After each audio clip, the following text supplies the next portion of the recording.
Shalom, Bapak Ibu yang terkasih dalam nama Tuhan Yesus Kristus. Hari-hari ini kita digoncangkan oleh keadaan dunia yang membuat kita khawatir, yang membuat kita takut.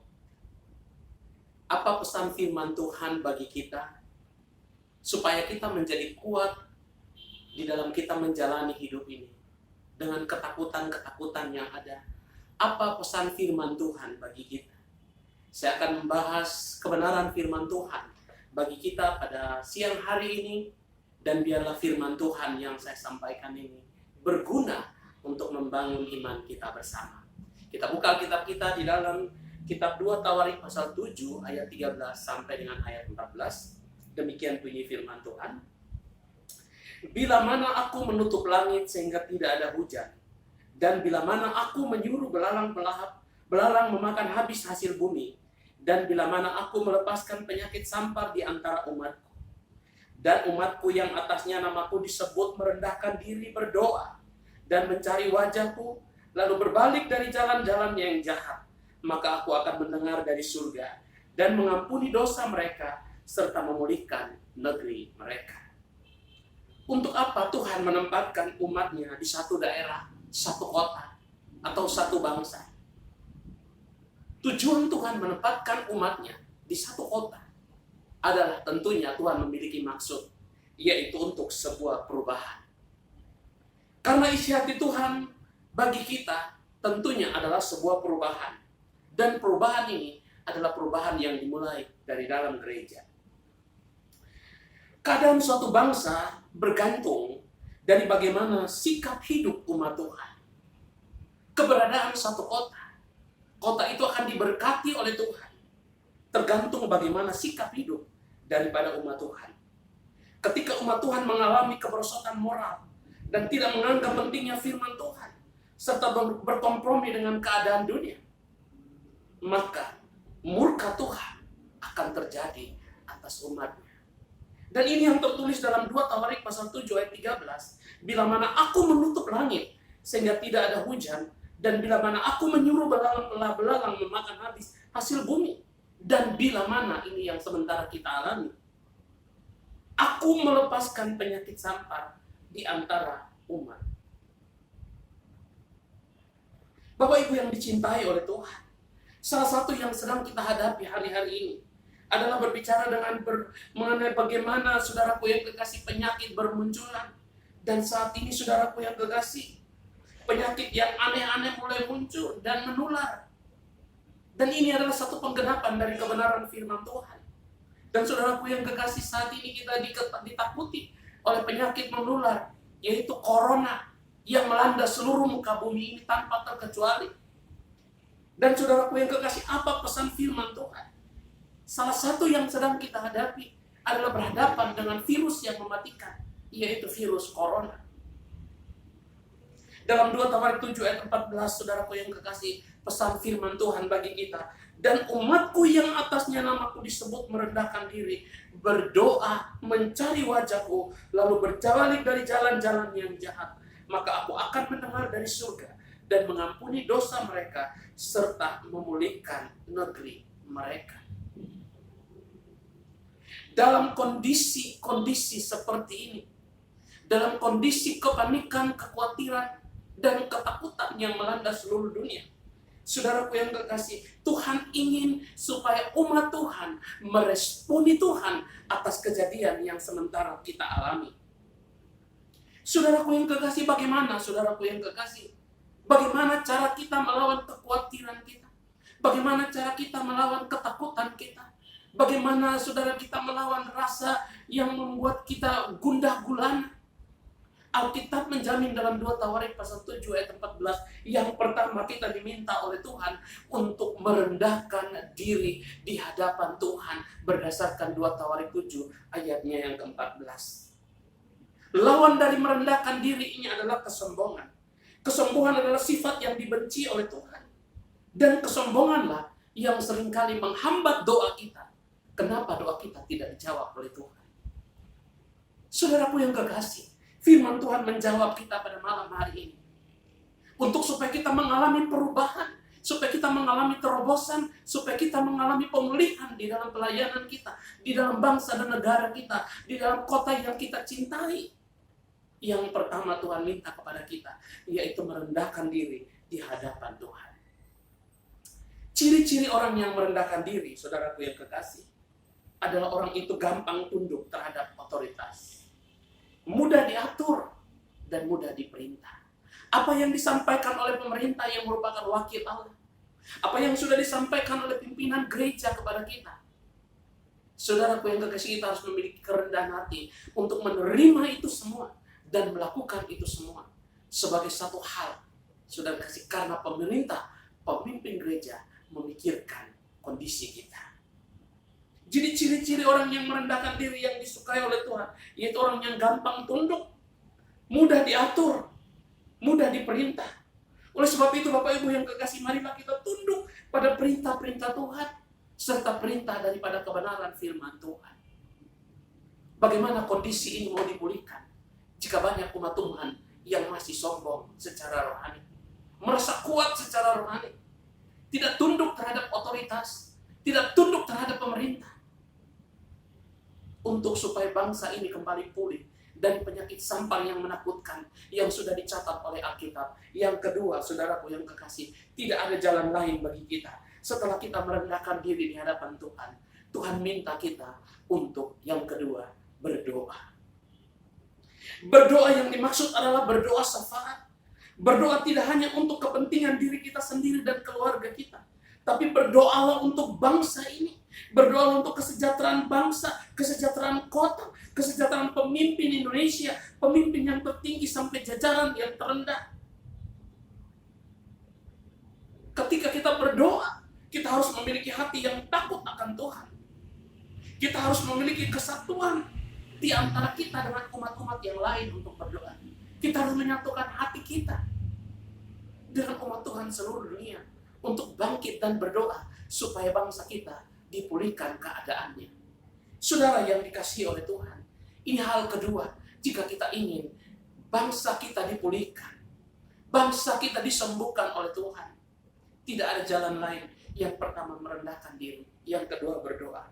Yang ketiga, berbalik dari jalan-jalannya yang jahat. Artinya apa Bapak Ibu yang kekasih? Artinya saudaraku yang kekasih, kita berbalik dari cara hidup kita yang lama, dari cara-cara dunia yang jahat, cara dunia yang tidak jujur, yang tidak peduli dengan sesama. Kita berubah, kita berbalik dari jalan kita. Kita kembali kepada jalan Allah. Kita berbalik dari cara hidup kita yang lama kepada cara hidup yang baru, yang berkenan kepada Allah. Alkitab katakan, siapa yang ada dalam Kristus, dia adalah ciptaan yang baru. Yang lama sudah berlalu, sesungguhnya yang baru sudah datang. Bapak Ibu yang dicintai oleh Tuhan, siapa di antara kita yang tidak mencintai Tuhan? Siapa di antara kita yang tidak mencintai bangsa dan negara kita? Siapa di antara kita yang tidak mencintai umat Tuhan yang ada di negara kita? Saya percaya Bapak Ibu, Saudara dan saya sama-sama memiliki rasa cinta itu kepada bangsa kita. Oleh sebab itu mari kita sama-sama bertobat. Kita sama-sama berbalik dari cara hidup kita yang lama, cara hidup duniawi kepada cara hidup surgawi, yaitu cara hidup yang berkenan dengan firman Tuhan.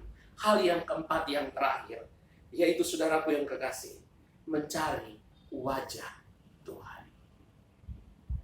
Matius 5 ayat 6 katakan, berbahagialah orang yang lapar dan haus akan kebenaran, karena mereka akan dipuaskan.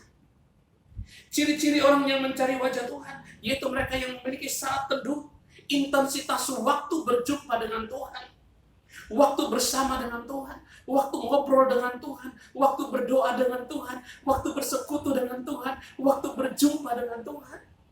Mencari wajah Tuhan ini Bapak Ibu yang kekasih, ini bukan dibatasi oleh tembok gereja. Mencari wajah Tuhan ini saudaraku yang kekasih, di mana saja, kapan saja, kita harus mencerminkan hidup kita sebagai orang-orang yang mencari wajah Tuhan.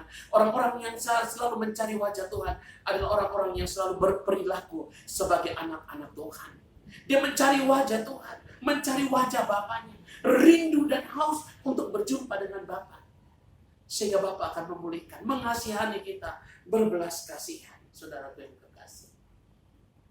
Jika syarat-syarat yang 4 yang saya sebutkan tadi bisa kita penuhi, dan bisa kita lakukan dalam kehidupan kita, maka janji Tuhan akan digenapi. Dia akan memulihkan bangsa kita. Dia akan menyembuhkan bangsa kita. Dia akan segera menolong bangsa kita. Dia akan segera mengeluarkan bangsa kita dari kondisi dan keadaan yang mencekam dan menakutkan ini. Apa janji Tuhan bagi kita ketika kita dapat melakukan 4 hal tadi, saudara yang kasih? Merendahkan diri, berdoa, berbalik dari jalan-jalan yang jahat, dan mencari wajah Tuhan. Apa yang kita dapatkan ketika kita melakukan 4 hal yang di atas? Yang pertama, Allah mau mendengarkan doa kita. 2 Tawarik 7 ayat 15 dikatakan bahwa sekarang umatku terbuka, sekarang mataku terbuka, dan telingaku menaruh perhatian kepada doa dari tempat ini. Allah mendengar jawaban doa. Allah memberikan jawaban kepada kita. Allah mendengar doa kita. Apabila kita melakukan keempat syarat yang tadi saya sebutkan di atas, maka Allah akan mendengar doa kita dan Dia akan menjawab doa kita. Bukan cuma Dia mendengar dan menjawab doa kita, Bapak Ibu yang terkasih, Tuhan juga mengampuni dosa kita. Mazmur 32 ayat 1, nyanyian pengajaran, berbahagialah orang yang diampuni pelanggarannya dan yang dosanya ditutupi. Saudaraku yang kekasih, ini jaminan firman Tuhan. Ketika kita melakukan 4 hal yang saya sebutkan tadi, maka saudaraku yang kekasih, Tuhan dari surga akan mendengar doa kita. Dan Tuhan akan mengampuni dosa kita. Bahkan dikatakan bahwa Tuhan akan memulihkan hidup kita dan negeri kita. Dan 2 Tawarik 7 ayat 14. Hosea 6 ayat 3. Marilah kita mengenal dan berusaha sungguh-sungguh mengenal Tuhan. Ia pasti muncul seperti fajar. Ia akan datang kepada kita seperti hujan pada akhir musim yang mengakhiri bumi. Saudaraku yang kekasih, ketika kita mampu melakukan 4 hal yang sederhana di atas, tidak muluk-muluk Tuhan memberikan perintah kepada kita untuk supaya negeri kita ini terhindar dari penyakit sampah yang menakutkan ini, saudaraku yang kekasih. Ada janji Tuhan ketika kita berdoa. Tugas kita, saudaraku yang kekasih, itu merendahkan diri. Tugas kita yaitu mencari wajah Tuhan. Tugas kita yaitu berdoa. Tugas kita yaitu berbalik dari jalan-jalan yang jahat. Tugas Tuhan yaitu, saudaraku yang kekasih, Dia mendengar dan menjawab doa kita, serta mengampuni dosa kita. Dan yang ketiga, Dia memulihkan hidup kita dan negeri kita. Bapak Ibu yang dicintai oleh Tuhan, perubahan, saudaraku yang kekasih, tidak dilahirkan, tapi perubahan dijadikan atau harus kita lakukan. Oleh sebab itu, Bapak Ibu yang kekasih, saudara pasti ingin bangsa ini dipulihkan dan negeri ini makmur kembali. Negeri yang makmur, negeri yang aman, negeri yang damai, negeri yang sejahtera. Oleh sebab itu, marilah kita ubah hati kita. Kita responi Tuhan dalam kondisi seperti ini. Kita responi panggilan kita. Kita kembali ke jalan-jalan yang benar. Kita berbalik. Kita kembali kepada Tuhan.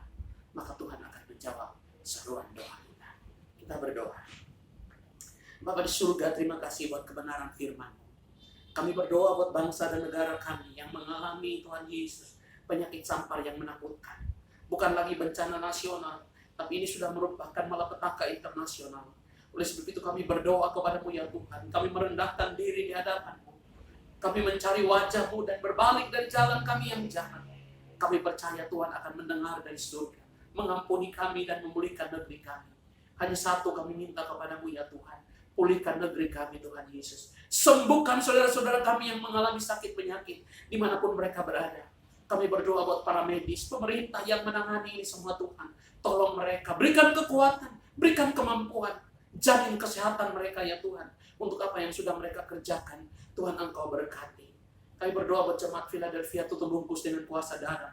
Dimanapun mereka berada, Tuhan, Engkau tutup bungkus, Engkau jagai, Engkau berkati mereka. Engkau pulihkan hidup mereka.